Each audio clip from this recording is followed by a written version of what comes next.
Renungan Harian Katolik, Jumat 13 Februari tahun 2026. Terbukalah. Kemudian sambil menengadah ke langit, Yesus menarik nafas dan berkata kepadanya, "Efata," artinya terbukalah. Maka terbukalah telinga orang itu, dan seketika itu terlepas pulalah pengikat lidahnya, lalu ia berkata-kata dengan baik.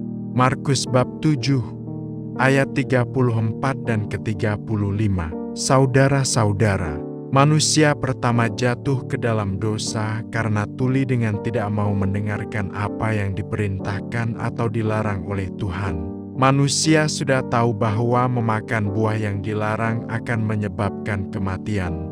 Namun, karena tipu muslihat ular, manusia menjadi tuli hatinya akan larangan Tuhan dan memakan buah terlarang tersebut.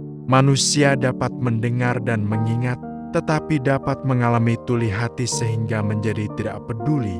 Bacaan pertama, bangsa Israel terpecah karena hati yang tertutup pada suara Tuhan.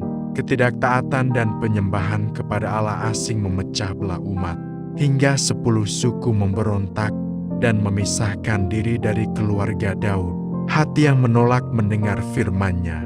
PK perpecahan, baik dalam bangsa, komunitas, maupun keluarga. Dalam bacaan Injil hari ini, Yesus menyembuhkan seorang tuli dan gagap dengan satu kata penuh kuasa, Efata. Ini bukan sekedar tentang telinga dan lidah yang terbuka, melainkan lambang dari pembebasan batin. Yesus membuka yang tertutup, memulihkan yang rusak, dan mengundang kita untuk terbuka pada karya kasih Allah dalam hidup sehari-hari. Yesus yang meninggalkan daerah Tirus melewati Sidon menuju Galilea melalui Dekapolis. Dalam perjalanan ini, Yesus melakukan tanda-tanda untuk menyelamatkan manusia. Di hadapan Yesus mereka membawa seorang yang tuli dan gagap. Mereka memohon supaya Tuhan Yesus menyembuhkan orang itu. Berbeda dengan peristiwa yang lainnya bahwa orang lumpuh dapat berjalan dan orang kusta menjadi tahir. Dalam peristiwa ini, ada proses yang dilakukan Tuhan Yesus untuk menyembuhkannya. Yesus memisahkan orang tersebut dari yang lainnya, memasukkan jarinya ke telinga, meludah menyentuh lidah orang tersebut, menengadah ke langit, mendesah dan berseru, "Efata," artinya, terbukalah. Makna Yesus memasukkan jarinya ke telinga orang itu. Santo Gregorius Agung pada abad ke-6 berkomentar, roh disebut jari Allah. Ketika Tuhan memasukkan jarinya ke dalam telinga orang yang bisu tuli itu, Dia membukakan jiwanya. Dia melakukan jiwanya pada iman melalui anugerah-anugerah Roh Kudus. Yesus membangkitkan iman orang itu. Dia memperlakukan orang itu dengan penuh kebaikan serta belas rasa.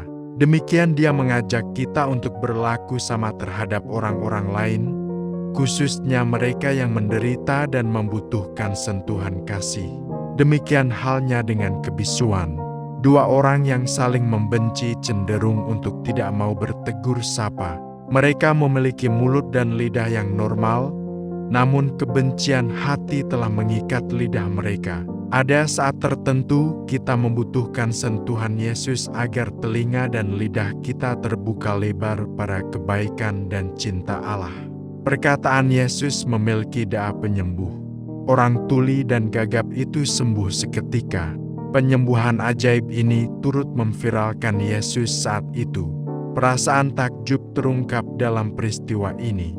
Ia menjadikan segala-galanya baik, yang tuli dijadikannya mendengar, yang bisu dijadikannya berkata-kata. Hidup manusia selalu berada pada dua kutub, yaitu kebaikan dan kejahatan. Peringatan agung sengsara Tuhan mengajak kita untuk merenungkan kasih Allah yang setia, bahkan ketika menutup hati terhadapnya. Kita dipanggil untuk menjadi pribadi yang terbuka mau mendengarkan firman-Nya, peka terhadap penderitaan sesama, dan berani memutus rantai keegoisan. Ketika hati terbuka, hidup pun menjadi saluran kasih dan pemulihan bagi sesama. Telinga dan mulut adalah anugerah Allah.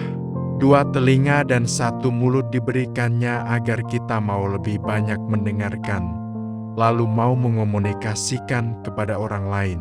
Memanfaatkannya secara bijaksana tentu menjadi tugas kita. Tuhan menjadikan segala-galanya baik. Kita dijadikan mampu mendengarkan dan berkata-kata dengan baik. Tuhan Yesus, bukalah telinga dan hati kami agar mampu mendengar dan melakukan kehendak-Mu dengan setia. Demikian renungan hari ini. Selamat beraktivitas. Semoga semuanya lancar, sukses, serta selamat. Tuhan memberkati.